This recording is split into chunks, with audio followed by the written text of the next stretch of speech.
Hello friends, स्वागत है आप सबका आपके अपने यूट्यूब चैनल पर। आज हम लोग सीटेट दिसंबर 2024 के अंतर्गत बाल विकास एवं शिक्षा शास्त्र के सीडीपी के सेट 10 को सॉल्व करेंगे। इसमें सीडीपी के 30 इंपॉर्टेंट क्वेश्चंस को सॉल्व करेंगे जो कि आपके एग्जाम के दृष्टिकोण से बहुत ही ज़्यादा इंपॉर्टेंट है। आइए देखते हैं सीडीपी के यानी कि बाल विकास एवं शिक्षा शास्त्र के 30 महत्वपूर्ण प्रश्नों को। इसमें से हमारा पहला ही प्रश्न आज का है कि शैशव काल की अवधि होती है, यानी कि जो शैशवावस्था होता है, शैशव काल होता है, यह कितने वर्ष तक का होता है, कितने वर्ष तक की अवधि को हम लोग शैशवावस्था बोलते हैं।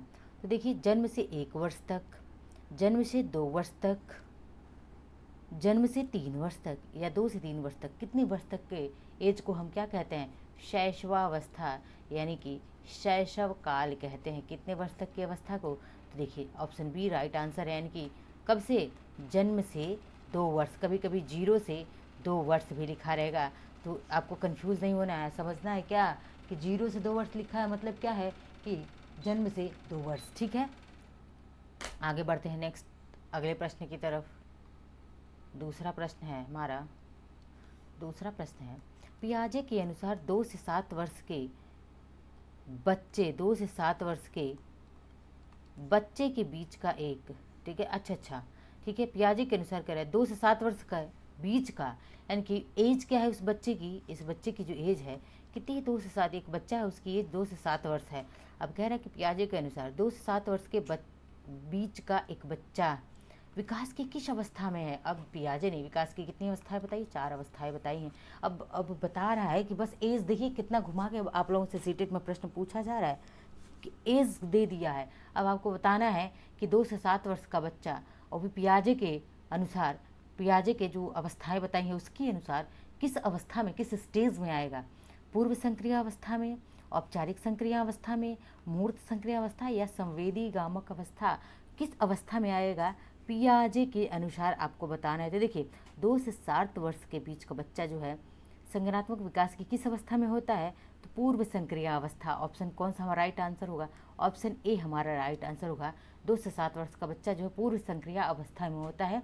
और पियाजे ने संज्ञानात्मक विकास की 4 अवस्थाएं बताई हैं। आप याद रखेंगे, संज्ञानात्मक विकास या उसे विकासात्मक विकास भी कहा जाता है। विकासात्मक विकास का सिद्धांत कई बार सीटेट में ही पूछ लिया गया है कि विकासात्मक विकास का सिद्धांत किसने दिया है? तो पियाजे ने दिया हुआ है। ठीक है, 4 जो है संज्ञानात्मक विकास की 4 अवस्थाएं बताई हैं, और उसमें से दूसरी अवस्था जो है पूर्व संक्रिय अवस्था कितने वर्ष की होती है? 2 से 7 वर्ष की होती है। संवेदी गामक अवस्था, इसे ये जन्म से यानी कि 0 से कितने वर्ष का? 2 वर्ष का संवेदी गामक अवस्था होता है।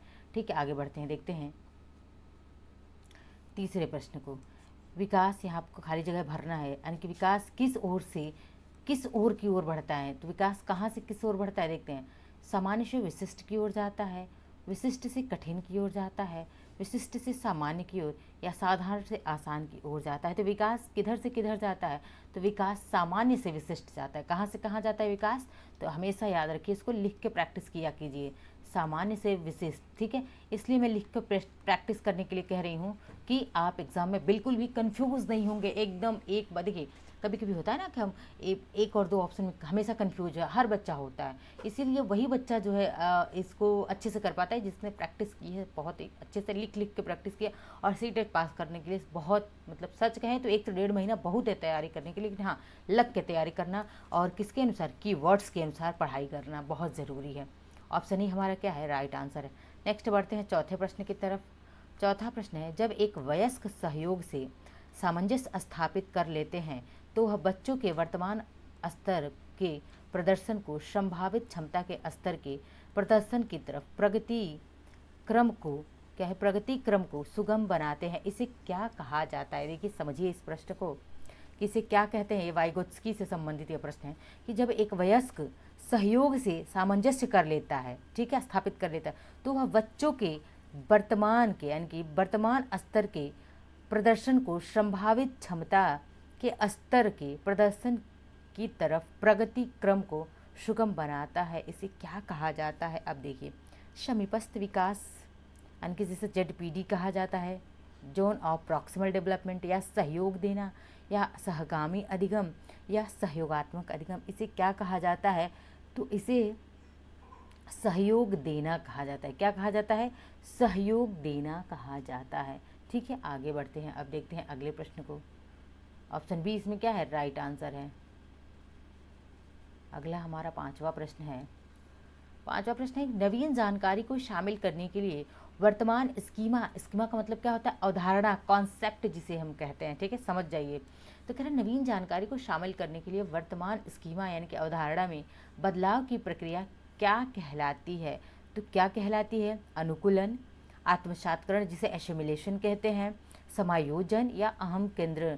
क्या कहलाती है, नवीन जानकारी को शामिल करने के लिए वर्तमान स्कीमा में बदलाव कर रहे हैं तो उसको हम क्या कहते हैं, वर्तमान स्कीमा में बदलाव करते हैं उसे आत्मसात्करण कहते हैं। क्या कहते हैं, आत्मसात्करण। ऑप्शन बी क्या है, राइट आंसर है। नेक्स्ट बढ़ते हैं छठे प्रश्न की तरफ। छठा प्रश्न है, मध्य बाल्यावस्था में भाषा, यहाँ पे आपको भरना है के बजाय फिर आपको खाली जगह भरना है अधिक है, यानी कि मध्य बाल्यावस्था में भाषा किसके बजाय किसकी तरफ अधिक होती है। तो समझते हैं इसको, अहम केंद्रिता या समाजीकृत, समाजीकृत या अहम केंद्रित, जीववादी या समाजीकृत, या परिपक्व अपरिपक्व। तो किस तरफ होती है, मध्य बाल्यावस्था की बात कर रहा है तो किधर होती है, समाजीकृत के बजाय क्या होती है, अहम केंद्रित। मध्य बाल्यावस्था का बच्चा कैसा होता है भैया, समाजीकृत की बजाय जो है कैसा चाहता है, वो भाषा को अहम केंद्रित चाहता है, ठीक है। तो मध्य बाल्यावस्था भाषा समाजीकृत के बजाय कैसी होती है, अहम केंद्रित होती है। ऑप्शन बी क्या है, राइट आंसर। बढ़ते हैं सातवें प्रश्न की तरफ। सातवां प्रश्न है, बाल केंद्रित शिक्षा में शामिल है। तो सातवां प्रश्न क्या कह रहा है कि बाल केंद्रित शिक्षा में क्या शामिल है, बच्चों के लिए हस्तपरक गतिविधियां करवाना, बच्चों को एक कोने में बैठाना। क्या बच्चों को एक कोने में बैठा दो ये बाल केंद्रित शिक्षा में है, बिल्कुल भी नहीं है।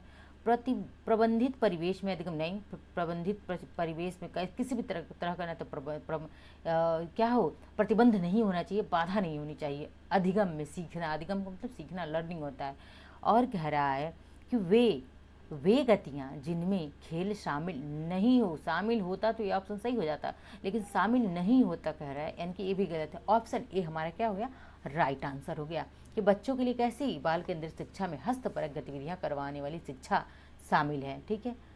आगे बढ़ते हैं आठवें प्रश्न की तरफ। आठवां प्रश्न है, कक्षा अध्यापक ने राघव को अपनी कक्षा में अपनी कीबोर्ड पर स्वयं तैयार किया गया मधुर संगीत बजाते हुए देखा।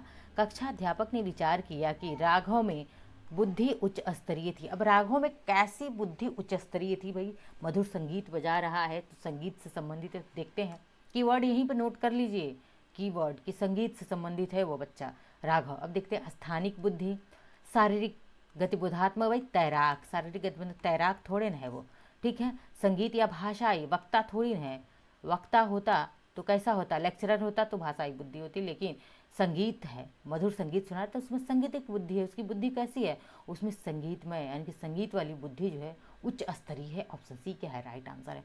आगे बढ़ते हैं नौवें प्रश्न की तरफ। नौवां प्रश्न है, जब एक शिक्षक यह समझता है कि स्वाभाविक रूप से लड़के गणित में लड़कियों से अच्छे हैं, यह दर्शाता है कि अध्यापक, अब देखिए भाई एक शिक्षक है एज अ टीचर, अब आप कह रहे हैं कि क्या कह रहे हैं, एक शिक्षक हो के आप क्या कह रहे हैं कि बॉयज़ जो हैं गर्ल्स से बेटर हैं, किस में बेटर हैं, तो मैथ्स में, मैथ्स में बॉयज़ गर्ल्स से बेटर हैं। तो आप ये क्या दर्शा रहे हैं कि भाई गर्ल्स जो है मैथ को सॉल्व नहीं कर सकती हैं, ठीक है, यानी कि नीतिपरक है। ऑप्शन बी लिंग पक्षपाती है, शिक्षाप्रद है, सही दृष्टि, भाई सही दृष्टिकोण तो हो ही नहीं सकता, शिक्षाप्रद तो है नहीं, नीतिपरक भी आप नहीं हैं, बल्कि आप लिंग पक्षपाती कैसे हैं, लिंग जेंडर बायसनेस से आप ग्रसित हैं, ठीक है। 10वां प्रश्न देखते हैं। 10वां प्रश्न है, समावेशी शिक्षा मानती है कि हमें किधर यानी कि खाली स्थान भरना है को, फिर से आपको भरना है यहाँ पे के अनुरूप बदलना चाहिए। अब किसको किसके अनुरूप बदलना चाहिए, देखिए ऑप्शन ए है बच्चे यानी कि बच्चे को व्यवस्था के अनुरूप बदलना चाहिए। ऐसे ही आप एक एक ऑप्शन को पुट करके देखिए, आपको सही आंसर खुद ब खुद मिल जाएगा। ऑप्शन बी है व्यवस्था को बच्चे के अनुसार बदलना, या परिवेश को परिवार के अनुसार बदलना, या बच्चे को परिवेश के अनुसार बदलना। मुझे लगता है आप लोगों को इसका आंसर खुद ब खुद मिल गया है कि क्या होना चाहिए। भाई समावेशी शिक्षा मानती है कि व्यवस्था को बच्चे के अनुसार बदलना चाहिए। एक एक ऑप्शंस को आप पुट करते जाएंगे, जहाँ भी ऐसे भरने के लिए दे खाली जगह, अपने आप आंसर सही आंसर निकल के आएगा, ठीक है। आगे बढ़ते हैं 11वें प्रश्न की तरफ। 11वां प्रश्न है, बच्चों में ज्ञान की रचना करने और अर्थ का निर्माण करने की क्षमता होती है। इस परिप्रेक्ष्य में एक शिक्षक की भूमिका कैसी होनी चाहिए? शिक्षक की भूमिका तालमेल बैठाने वाले की, संप्रेषण पर व्याख्याता की, सुगमकर्ता की या निर्देशित की? सुगमकर्ता ऐसे लिखा जाएगा, सुगम करता। ठीक है, सुगम करता। अब एक शिक्षक की भूमिका कैसी होनी चाहिए? तो कैसी होनी चाहिए? ऑप्शन सी राइट आंसर है, सुगम करता की होनी चाहिए। किसकी? सुगम करता की होनी चाहिए। 12वें प्रश्न की तरफ चलते हैं। 12वां प्रश्न है, इनमें से कौन सी विशेषता प्रतिभाशाली बच्चों की नहीं है? पूछा है, यानी कि 3 होगा, 1 नहीं होगा। देखते हैं। ऑप्शन ए है उच्चतर श्रेणी की मानसिक प्रक्रियाएं। ये तो है, बिल्कुल है, प्रतिभाशाली बच्चों में होना चाहिए। उच्च आत्म क्षमता, यानी कि कैसा होना? उच्च जो है आत्म क्षमता होनी चाहिए। निम्न औसतीय मानसिक क्रियाएं होनी चाहिए और अंतर्दृष्टिपूर्वक समस्याओं का समाधान। अब बताइए, प्रतिभाशाली बच्चे में क्या उच्च मानसिक प्रक्रियाएं होनी चाहिए? बिल्कुल होनी चाहिए। उच्च आत्म क्षमता होनी चाहिए? होनी चाहिए। अंतर्दृष्टिपूर्वक समस्याओं का समाधान भी होना चाहिए प्रतिभाशाली बालक के। लेकिन निम्न औसतीय मानसिक क्रियाएं ये उच्च स्तरीय बालक की, यानी प्रतिभाशाली बालक की नहीं, बल्कि ये कैसी है? मंद बुद्धि बालक की पहचान है। ऑप्शन सी राइट आंसर है। आगे बढ़ते हैं, देखते हैं। 13वां प्रश्न हमारा है, कोहलबर्ग के सिद्धांत के पूर्व परंपरागत स्तर क्या है?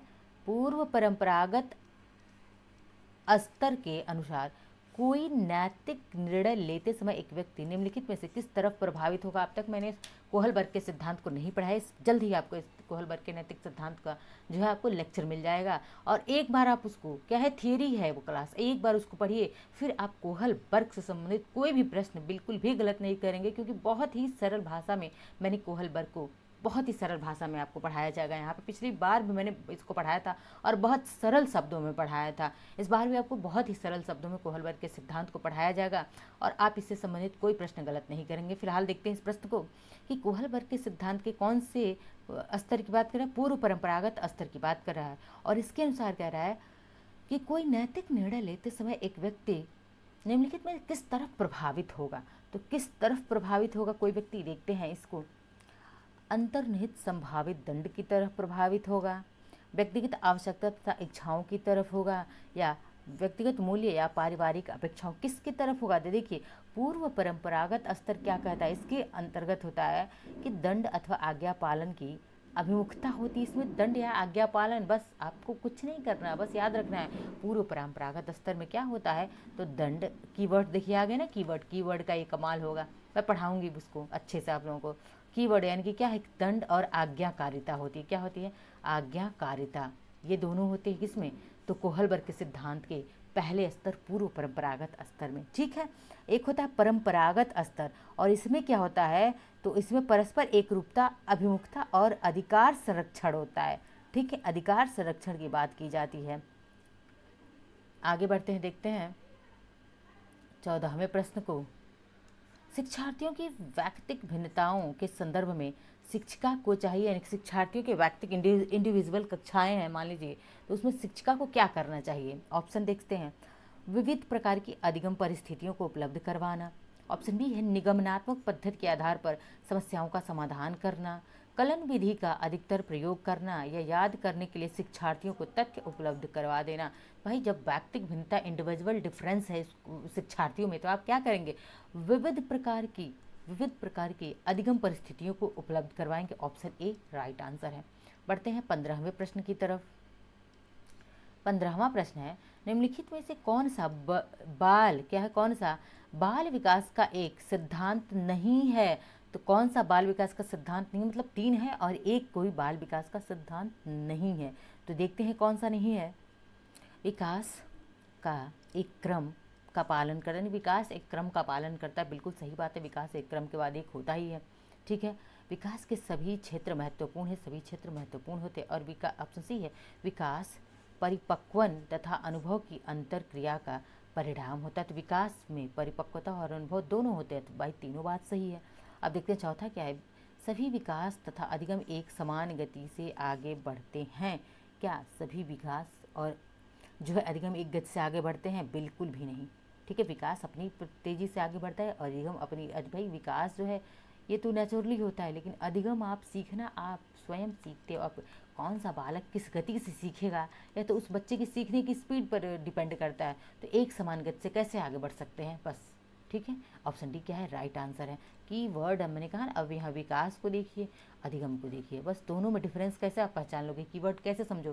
विकास कैसा चलता है भाई, नेचुरल होता है ये, लेकिन अधिगम कैसे होता है, अधिगम हमें प्रयास पूर्वक होता है, हम इसको अर्जन करते हैं, सीखते हैं, प्रयासपूर्ण होता है अधिगम। सीटेट में भी पूछा गया है, अधिगम कैसे होता है, प्रयासपूर्ण होता है, अर्जित करते हैं हम ज्ञान को। तो भाई आपको यही समझ में आ जाएगा कि एक समान गति कैसे हो सकती है। ठीक है, 16वें प्रश्न की तरफ बढ़ते हैं। 16वां प्रश्न है, निम्नलिखित में से कौन सा आकलन करने का सर्वाधिक उपयुक्त तरीका है। तो आकलन करने का सबसे बेस्ट तरीका कौन सा है। ऑप्शन ए है, आकलन सत्र की समाप्ति पर करना चाहिए। आकलन मतलब मूल्यांकन, एवेल्युएशन की बात कर रहा है। आकलन शिक्षण अधिगम में अंतर्निहित प्रक्रिया है। आकलन एक शैक्षणिक सत्र में 2 बार करना चाहिए। ठीक, कब, एक शुरू में और एक अंत में। अब देखिए ठीक है क्या है, आकलन शिक्षक के द्वारा नहीं बल्कि किसी बाह्य एजेंसी के द्वारा। भाई बाह्य एजेंसी के द्वारा क्यों आकलन करवाएंगे, बल्कि ऑप्शन बी देखिए, आकलन शिक्षण अधिगम में अंतर्निहित प्रक्रिया है। बिल्कुल कैसी प्रक्रिया है, अंतर्निहित प्रक्रिया है। ऑप्शन बी क्या है, राइट आंसर है। 17वें प्रश्न की तरफ बढ़ते हैं। 17वां प्रश्न है, निम्नलिखित में से कौन सा सृजनात्मकता से संबंधित है। सृजनात्मकता मतलब क्रिएटिविटी की बात कर रहा है। तो कौन सा, किसमें जो है सृजनात्मकता होती है। अपसारी चिंतन बाहर की तरफ, ये किधर की तरफ होता है, तो बाहर की तरफ, बाहर। और अभिसारी चिंतन अंदर की तरफ, अंदर। जैसे एक अपसारी और अभिसारी बालक कैसे आप समझेंगे कि किस बालक में अपसारी चिंतन, कौन सा बालक अभिसारी चिंतन है। देखिए, जो बालक जो है सोचेगा बाहर की तरफ, कैसा होगा, सेल्फ सेंटर्ड नहीं होगा, बल्कि वो लोगों से मिलेगा जुलेगा और बाहर की तरफ सोचेगा, वो कैसा हो, अपसारी। लेकिन जो बच्चा खुद में ही सीमित रहता है, सिर्फ और सिर्फ खुद में अपनी समस्याओं के प्रति गंभीर रहेगा, खुद ही खुद सोचता रहेगा, किसी से बातचीत इंट्रैक्शन नहीं करेगा, वो कैसी सोच है, कैसा बच्चा है, अपसारी अभिसारी चिंतन है। ठीक है, सांवेदिक चिंतन, अहमवादी चिंतन, इगोइस्टिक चिंतन। अब इसमें अगर क्रिएटिविटी किस बालक में, आप ही बताइए। जो बच्चा अपनी समस्याएं हैं या जो हो, वो क्या होता है, अपनी समस्याओं के प्रति कठोर होगा, अभिसारी चिंतन वाला बच्चा। और ये अंदर अंदर ही सोचता रहेगा, अंदर अंदर, किसी से इंट्रैक्शन नहीं करेगा। लेकिन ये बच्चा जो है अपनी समस्याओं को उजागर भी करेगा और दूसरे लोगों से क्या, इंट्रैक्शन भी करेगा। तो कौन सा बच्चा क्रिएटिव होगा भाई, जब आप 4 लोगों से मिलते हो तो क्रिएटिविटी खुद ही खुद सामने आती है। तो क्या सृजनात्मकता या क्रिएटिविटी किस किस बालक में होगी, अपसारी चिंतन वाले बालक में होगी। आपको मैं अपसारी अभिसारी जो चिंतन है in terms, option A right answer. अब बढ़ते हैं क्या, 18वें प्रश्न की तरफ। 18वां प्रश्न हम देखते हैं, क्या है हमारा 18वां प्रश्न। बच्चों के बारे में निम्नलिखित कथनों में से किस कथन से सही सहमत होते हैं, किस कथन से जो है सही सहमत होते हैं। बच्चों के कथन के बारे में, बच्चों के बारे में निम्नलिखित कथनों में से किस कथन से वाइगोत्स्की सहमत होते हैं। किस कथन से, कौन, वाइगोत्स्की। यहाँ पे क्या रहेगा, वाइगोत्स्की जो है किस कथन से सहमत होते हैं, आपको बताना है। बच्चे समवयस्कों और वयस्कों के साथ सामाजिक अंतरक्रिया के माध्यम से सीखते हैं। वाइगोत्स्की का सिद्धांत मैंने आप लोगों को पढ़ा दिया। अब अगर जिसने सिद्धांत पढ़ा है फटाक से आंसर यहाँ पे निकाल लेंगे। बच्चे तब सीखते हैं जब उन्हें आकर्षक पुरस्कार निर्धारित किया जाए। बच्चों को चिंतन तब तक समझा जा सकता है जब प्रयोगशाला में पशुओं पर किया जाए। बच्चे जन्म से शैतान होते हैं, उन्हें दंड देकर नियंत्रित किया जाए। भाई नहीं, आप सब छोड़िए, वाइगोत्स्की को अगर आपने पढ़ा है तो इस टर्म से आप समझ गए होंगे। वाइगोत्स्की कौन सा टर्म यूज करते हैं कि बच्चे समवयस्क और वयस्कों के साथ सामाजिक अंतरक्रिया, मैंने बताया था सोशल इंटरैक्शन, बताया वहाँ पढ़ाया वह सोशल इंटरैक्शन। बच्चे बताए थे मेरे कीवर्ड्स के रूप में कि बच्चे किसके द्वारा समाज बताया था, वहाँ पे सोशल इंटरेक्शन बार बार जोड़ दिया था कि अगर जहाँ पे सोशल इंटरेक्शन आए और वाइगोत्स्की पूछे जाए तो सीधा आंख बंद करके उस ऑप्शन को क्या टिक कर दीजिएगा। तो बस कीवर्ड पकड़ना है आपको, किसकी बात, सोशल इंटरेक्शन की बात करें कि बच्चे किस माध्यम से सोशल इंटरेक्शन के माध्यम से सीख रहे हैं, और भी किसके अनुसार पूछा, वाइगोत्स्की के। तो आपको ऑप्शन ये नो डाउट कर देना है। अब देखते हैं 19वां प्रश्न। बच्चे ऑप्शन है जिज्ञासु प्राणी होते हैं जो अपने चारों ओर के जगत को खोजने के लिए अपने ही तर्कों और क्षमताओं का उपयोग करते हैं। चिंतन में यानी कि बच्चे चिंतन में वयस्कों की बात ही होते हैं और जीवन बड़े होते हैं। वह चिंतन में गुणात्मक क्या करते हैं, चिंतन में जो होते हैं ना वो गुणात्मक वृद्धि करते हैं। कैसे? गुणात्मक वृद्धि करते हैं। अब क्या है, तीसरा है कि रीते बर्तन के समान होते हैं, जिसमें बड़ों द्वारा दिया गया ज्ञान क्या होता है, भरा होता है। ऑप्शन डी है निष्क्रिय जीव होते हैं। ये तो ऑप्शन वैसे ही गलत है, जब बच्चे निष्क्रिय जीव दे दिया तो, लेकिन पूरा देखते हैं। निष्क्रिय जीव होते हैं जो प्रदेश सूचना जो कि क्यों प्रस्तुत की जा रही है, ठीक है, इसकी बात करते हैं। तो ऑप्शन डी तो बिल्कुल वैसे ही गलत है कि निष्क्रिय जीव होते हैं, ये गलत दिया हुआ है। बच्चे क्या होते हैं भाई, बच्चे जिज्ञासु प्राणी होते हैं और अपने चारों ओर के जगत को खोजने के लिए अपने ही तर्क और क्षमताओं का उपयोग करते हैं। Option A no doubt right है, ठीक है। 20वां प्रश्न देखते हैं।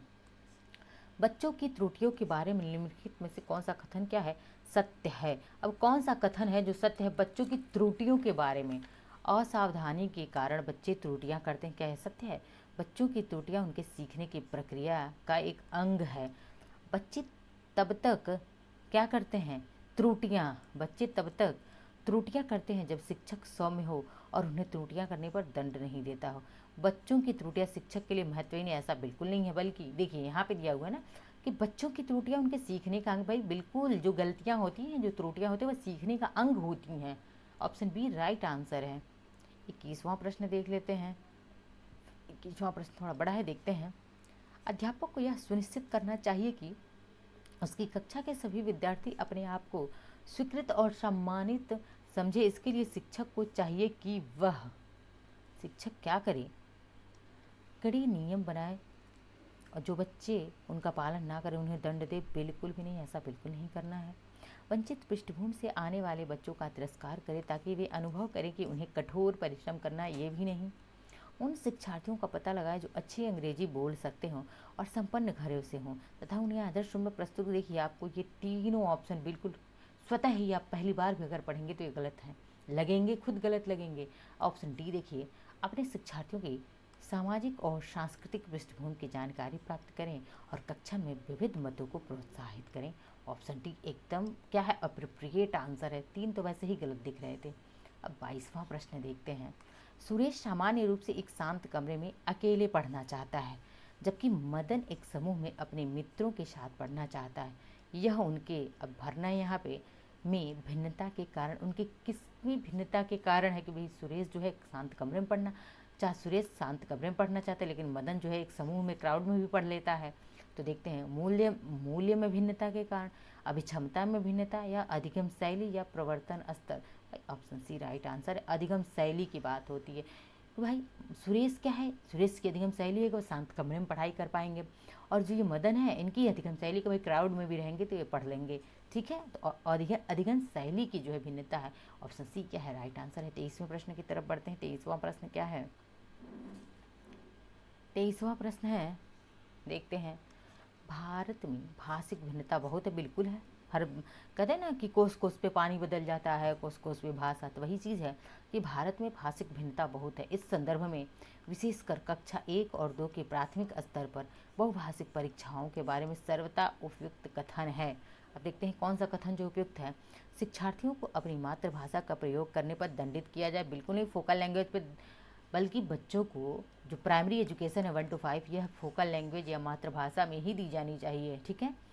विद्यालय में उन्हें बच्चों को प्रवेश दिया जाए जिनकी मातृभाषा वही हो जो शिक्षा के लिए अपनाई जा रही है। भाई ऐसा थोड़ी ना है कि सिर्फ उन्हीं बच्चों को हम विद्यालय में एंट्री देंगे, विद्यालय में उन्हीं बच्चों का एडमिशन होगा जिनकी मातृभाषा वही है जो कि आपके स्कूल या शिक्षा विद्यालय में पढ़ाई जा रही है। ऐसी बात नहीं कि अगर मान लीजिए हिंदी में पढ़ाया जा रहा है, जो इंग्लिश मीडियम के होंगे बच्चे, अगर वो आना चाह रहे हैं हिंदी मीडियम में तो क्या वो नहीं आ सकते हैं, बिल्कुल आ सकते हैं। या फिर जिनके घर पे इंग्लिश बोली जा रही है तो क्या वो इस विद्यालय में, अगर मातृभाषा हिंदी है तो इस विद्यालय में नहीं आ पाएंगे, बिल्कुल आएंगे। शिक्षक को सभी भाषाओं का सम्मान करना चाहिए और सभी भाषाओं में अभिव्यक्ति के लिए बच्चों को प्रोत्साहित करना चाहिए। जो बच्चे कक्षा में मातृभाषा का उपयोग करते हैं, अध्यापक को उनकी उपेक्षा, देखिए निगेटिव सब पहले उपेक्षा करनी चाहिए, बिल्कुल भी नहीं, ऐसा नहीं करना चाहिए। ऑप्शन सी एकदम राइट आंसर है। ठीक है, आगे बढ़ते हैं, देखते हैं 24वें प्रश्न को। 24वां प्रश्न है, प्रगति पोषण विवाद में प्रकृति से क्या अभिप्राय है। तो देखते हैं प्रगति पोषण विवाद में प्रकृति से हमारा क्या अभिप्राय है, इस चीज को हम क्या करते हैं, समझते हैं। ऑप्शन ए, हमारे आसपास का वातावरण, जैविक की विशेषताएं या वंशानुक्रम सूचनाएं। ठीक है, यानी कि जैविकीय विशिष्टताएं या क्या है, वंशानुक्रम जो सूचनाएं हैं। भाई प्रकृति यानी कि जैविक विशेषताओं की बात करता है, पोषण क्या है, वंशानुक्रम की बात करता है। तो बस यही है, आपको ऑप्शन कहीं और जाना ही नहीं है। ऑप्शन बी मिल गया कि जैविक विशेषताएं या वंशानुक्रम सूचनाएं। 25वां प्रश्न देख लेते हैं। 25वां प्रश्न है, जनसंचार माध्यम समाजीकरण का एक महत्वपूर्ण माध्यम बनता जा रहा है।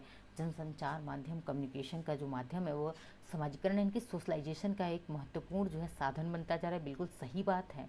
अब अगर नीचे दिए गए कथनों में से कौन सा कथन सबसे उपयुक्त है, यानी कि भाई उपयुक्त है पूछा है, पॉजिटिव पूछा है, तो आपका आंसर भी पॉजिटिव देना पड़ेगा।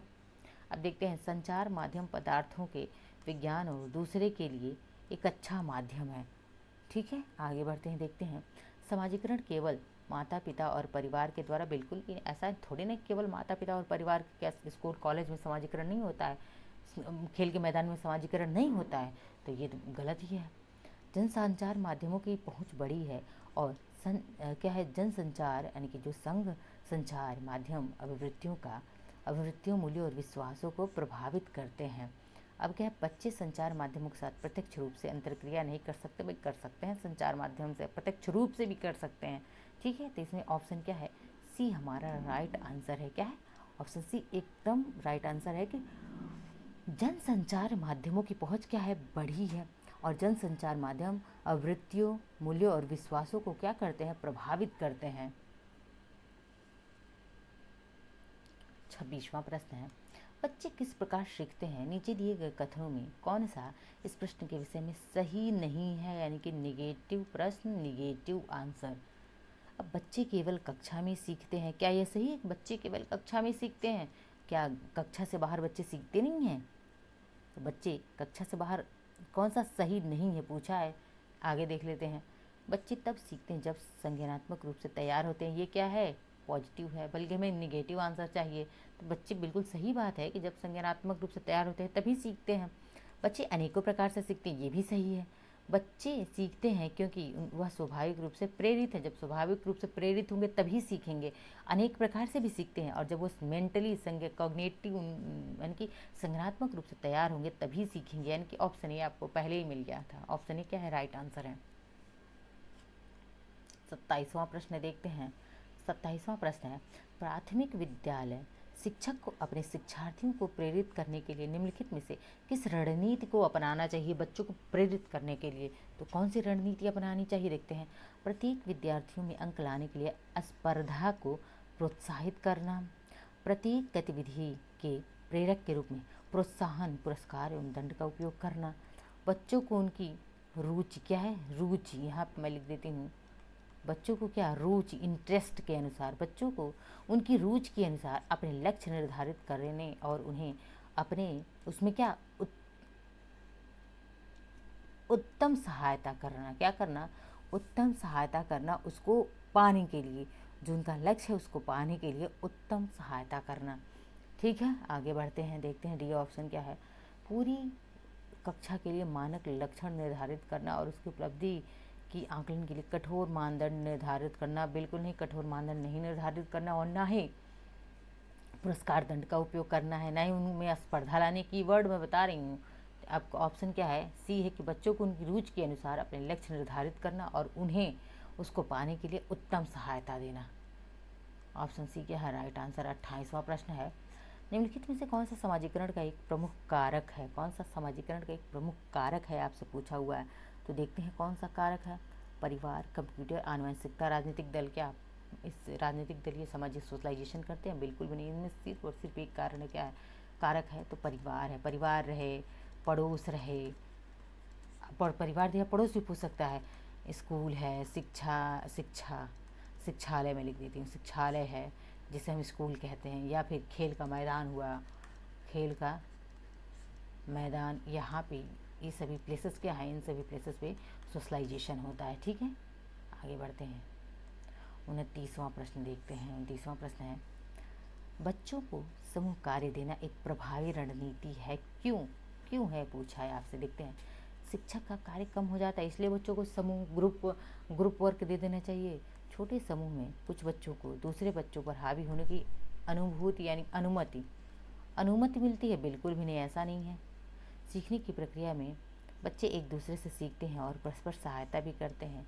ऑप्शन डी है, बच्चे अपना काम जल्दी करने में समर्थ होते हैं। ऑप्शन कौन सा, सी राइट आंसर है कि समूह कार्य इसलिए दिया जाता है कि बच्चे जो है सीखने की प्रक्रिया में बच्चे एक दूसरे से सीखते हैं और परस्पर सहायता भी करते हैं। ठीक है, आज का अंतिम प्रश्न है, 30वां प्रश्न है, अंतिम प्रश्न है कि एक औसत बुद्धि वाला बच्चा यदि भाषा को पढ़ने एवं समझने में, किसको, लैंग्वेज को कराए, भाषा को पढ़ने एवं समझने में कठिनाई प्रदर्शित करता है।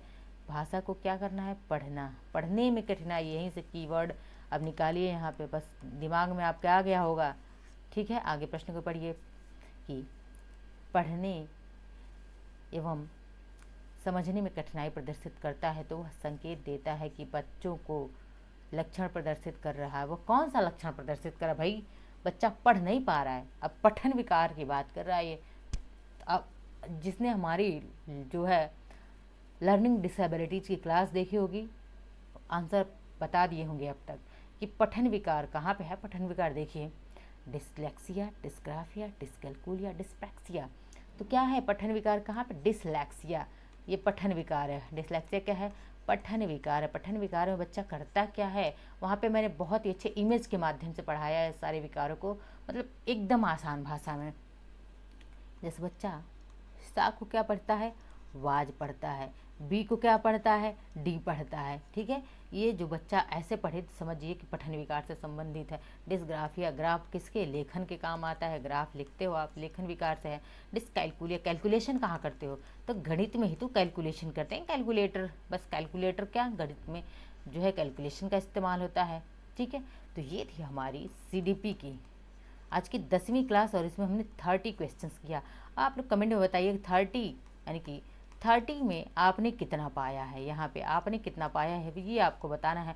और हाँ, जब भी आप प्रैक्टिस सेट सॉल्व करें तो मैंने कहा ना कि जब प्रश्न आए उनमें से कीवर्ड आप निकालते जाइए और आंसर तब ढूंढिए कीवर्डों के माध्यम से, और ऐसे आप प्रैक्टिस सेट को सॉल्व करते जाइए। देखिए आप day by day 30 out of 30 लाने लगोगे, 30 आउट ऑफ 30 लाने लगोगे हर एक सब्जेक्ट में।